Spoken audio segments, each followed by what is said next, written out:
Vamos agora à entrevista do dia com Maria Lídia Flandoli. Obrigada, Gabriel.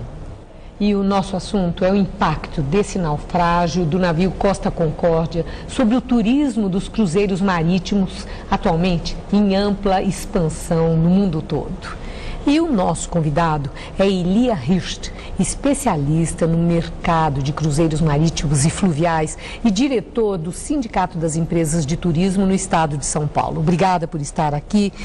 A primeira questão é a seguinte: cruzeiros marítimos acabam sendo assim um sonho de consumo de muita gente, e com a expansão nesse mercado, esse sonho está podendo ser realizado, até porque os custos ficaram mais interessantes e acessíveis.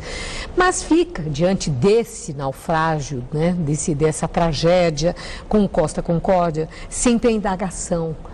Que garantias empresas de navegação oferecem aos agentes de turismo que vendem os pacotes para os cruzeiros? Primeiramente, é internacionalmente conhecido que os navios, e principalmente os novos, são construídos com todos os itens possíveis de segurança, com os melhores equipamentos de última geração de navegação, e a segurança é completa.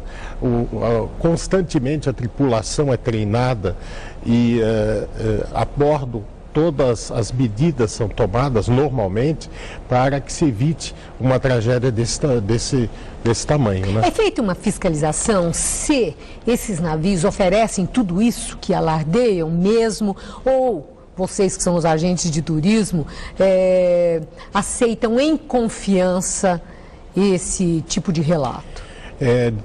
De fato, há uma supervisão geral pela Organização Internacional Marítima, né? E as próprias companhias se preocupam em garantir que o funcionamento de todos os equipamentos esteja em perfeita ordem. Imagina que cada companhia investe 450 milhões de dólares na construção de um navio desse e, evidentemente, cuida do seu patrimônio adequadamente.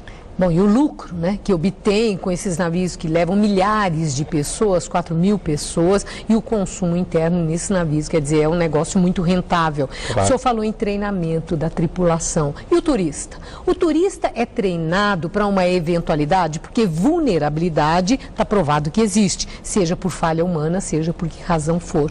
A minha indagação é essa: o que fazer na hora de uma tragédia, quando um navio começa a adernar? O turista aprende isso? Na verdade, é exigência internacional que após o embarque, e de preferência no primeiro dia, todos os turistas passem por um treinamento de abandono do navio e uso do colete salva-vidas. O que tem acontecido, é necessário que os passageiros, os turistas embarcados, levem isso a sério, né? Muitas vezes eles nem aparecem para esse treinamento. Não é obrigatório? É obrigatório, mas muitas vezes o turista se esconde na cabine: eu não vou não. E aí o que acontece? Hoje as companhias fazem inclusive um check-in de quem comparece ou não, cabine por cabine, fazem uma chamada de fato. E isso tem que acontecer, o uso do colete, se dirigir à estação mais próxima do tender, do barco, que vai ser o seu barco salva-vidas. Isso é treinado e exigido. O que aconteceu no Costa Concórdia, aparentemente, é que esse treinamento ficou para o dia seguinte. E não aconteceu, né? Pelo menos essa é uma das versões. As versões ainda estão contraditórias, né? Agora, os pacotes turísticos para cruzeiros marítimos incluem seguro de vida por perdas materiais e danos morais? Danos morais, não. O que todos nós agentes de viagem oferecemos sempre um seguro de assistência internacional, que inclui um seguro perda de bagagem, cobertura médica. Por exemplo, você se sente mal por alguma razão qualquer e tem que recorrer ao médico, enfermeira, e todo navio tem um departamento médico perfeitamente instalado e com possibilidade até de realizar pequenas cirurgias. pequenas cirurgias.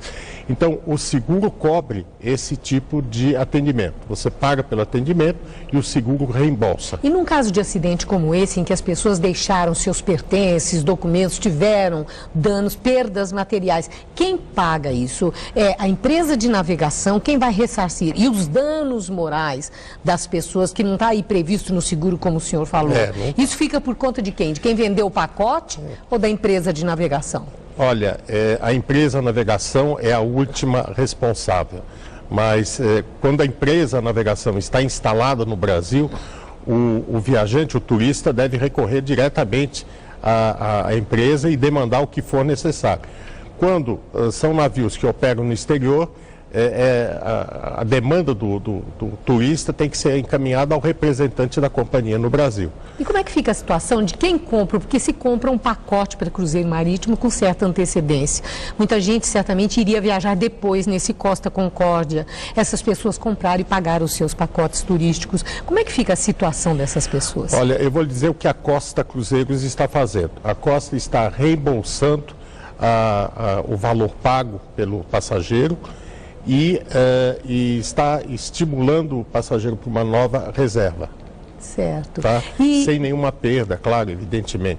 E até com alguma facilidade, um desconto, alguma vantagem. E as pessoas que ficaram impactadas? Gente que já comprou pacote turístico, não para o Costa Concórdia, mas para qualquer outra embarcação e que agora está com medo, entende que toda aquela aparência de muito luxo, segurança, equilíbrio, etc., também pode esconder a vulnerabilidade que de fato pode existir.